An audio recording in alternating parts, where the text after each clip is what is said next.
10 days. Wow.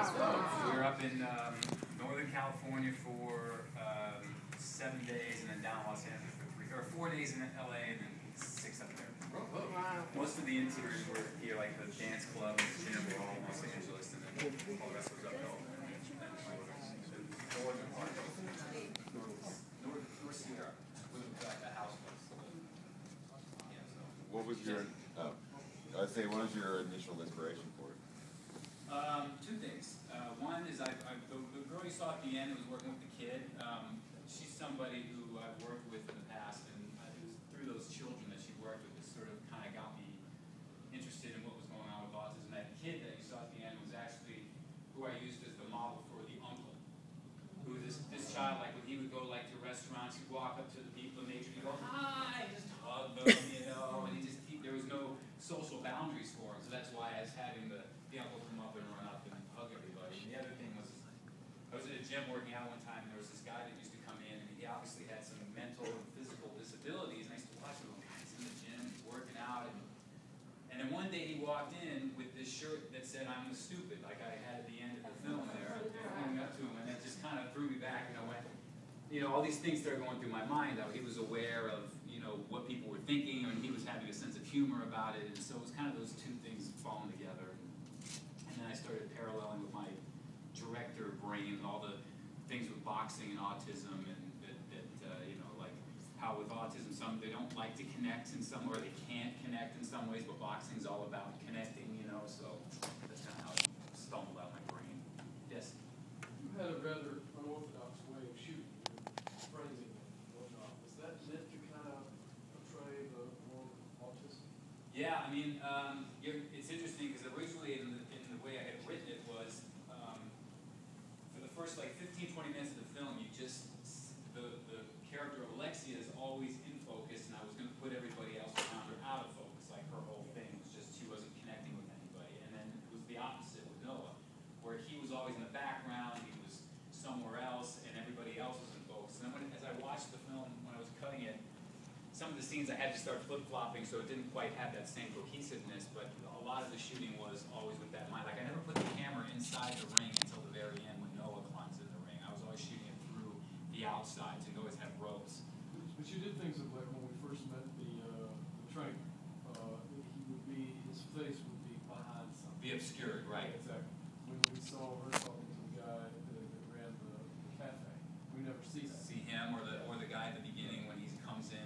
That's part of that same where the manager's talking to her and he's out of focus. And the girl that's coming in taking her clothes off, she's out of focus. It's really nice to tell. Oh, thank you. And another question, how was Tim Thomas?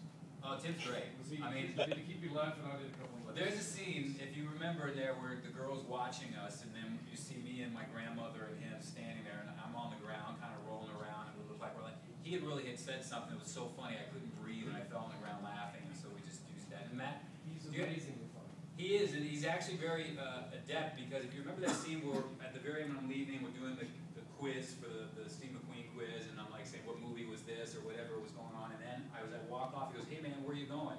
And I go, "Oh, I'm going this way." And then he kind of sits there and he spins and he says, "But I'd actually exited the wrong side of frame."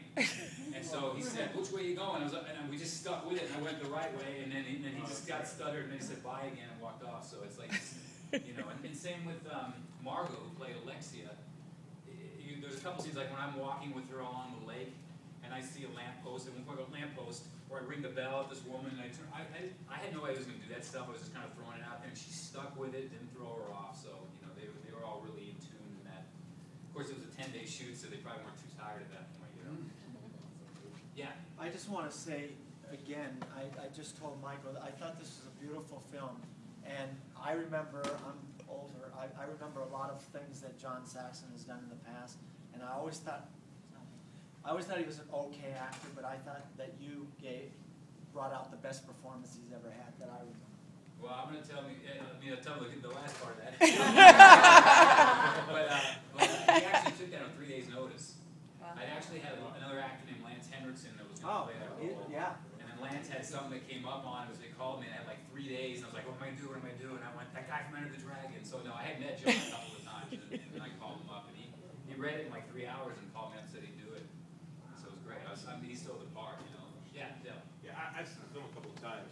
This character kind of begs for like a sequel to know what happened to him. Do you have any thoughts on that? Well, he's funny because John Saxon is actually always going, hey man, I got another idea for the sequel. What do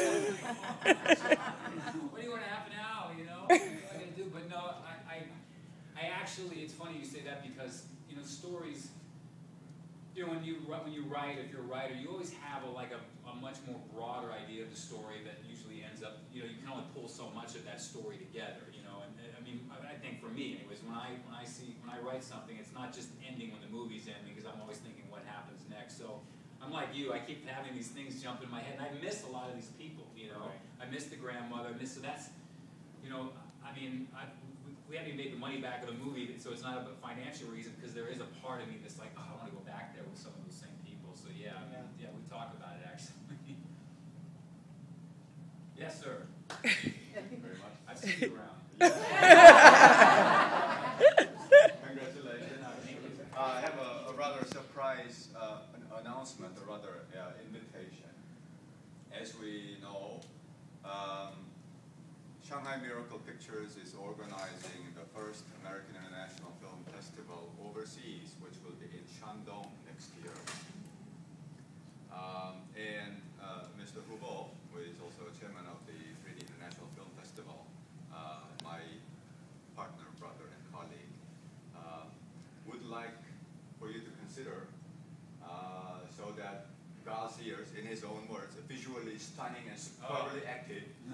Wow. If you consider being invited to showcase and premiere Garcia's at AIFF Shandong next year. Is that what is it called, Chengdu? Shandong. No start. It would be my honor. I would absolutely love to have it. Woohoo! Yeah! Thank you. They have Qingdao beer. There we go. Ms. Deborah Hill, thank you for being here. Thank you so very Thank you much. so much. Along with it, part 2 of the announcement is that, as you also know, that the First Lady of Shandong Province was scheduled to join us at this festival.